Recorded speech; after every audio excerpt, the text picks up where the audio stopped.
আজকে একটা Samsung top loading 6 কিলোর ওয়াশিং মেশিনের কাজ এসছে।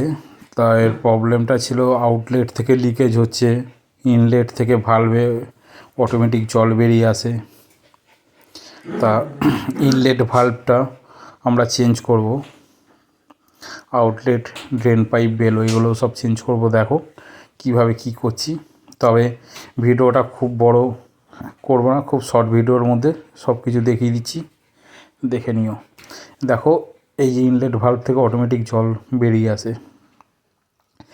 মেশিনটা চালু যখনই করব জল আর থামে না, অটোমেটিক্যালি জলটা লিকেজ হতেই থাকে। তা আমরা স্যামসাংয়ের ভালভ নিয়ে এসেছি, তা সেই মতন ভালভটা আমরা চেঞ্জ করে দেবো। এই দেখো মেশিন এমনি এইদিকে রানিং আছে, তবে জল লিকেজটাকে আমাদের আগে ঠিক করতে হবে, আউটলেটেও প্লাস ইনলেটেও। আউটলেট ড্রেন পাইপও একটা লাগিয়ে দেবো। তা সবার আগে দেখো কিভাবে কি করছি।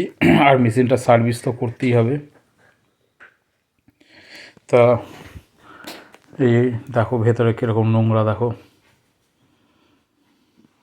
এগুলোকে ভালো করে অ্যাসিড দিয়ে একটু সার্ভিস করে নিতে হবে। তা এই ইনলেট ভালভটা যেটার প্রবলেম বলছিলাম, এই ভালভটা আমরা রিপ্লেসমেন্ট করছি। দেখো ভালভটার অবস্থা দেখো,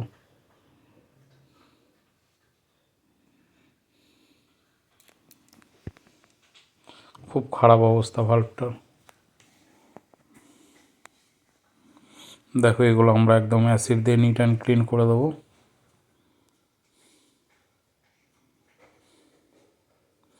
আসলে মেশিনটা যেদিন থেকে নেওয়া হয়েছিল একবারও সার্ভিস করানো হয়নি। দেখো মেশিনের অবস্থা কীরকম। এই দেখো স্যামসাংয়ের এই যে ভালভ, এই স্যামসাংয়ের এই যে ভালভ, এই ভালভটা আমরা ফিটিংস করব।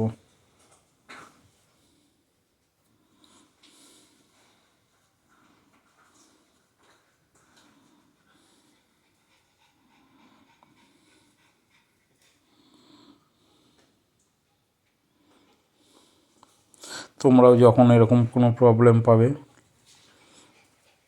ভালভ চেঞ্জ করে দেবে, মেশিন একদম নির্দ্বিধায় দাঁড়িয়ে যাবে, কোনো প্রবলেম হবে না।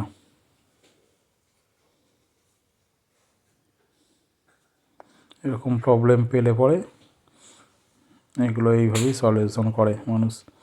আর এই দেখো পুরো সার্ভিস হয়ে গেছে, এবার আমরা ফিটিংস করে দিচ্ছি।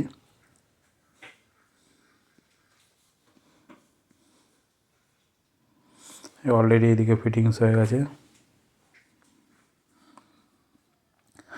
বেলোটা এমন একটা জায়গা অট পজিশান ছিল, আমি দেখাতে পারলাম না। আর এই বাইরের কভার টভারগুলো ভালো করে পরিষ্কার করে ফিটিংস করে দেওয়া হচ্ছে।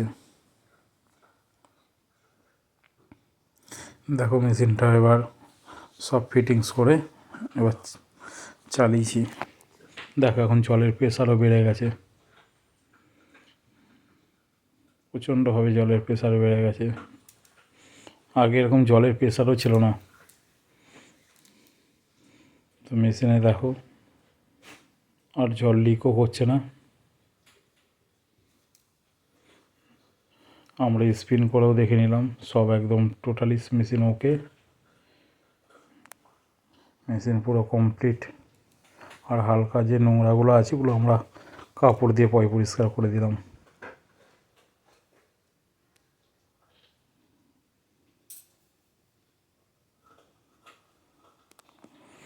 যে মেশিন আমাদের অলরেডি ফুল রেডি হয়ে গেছে, স্পিনও খুব সুন্দর হচ্ছে।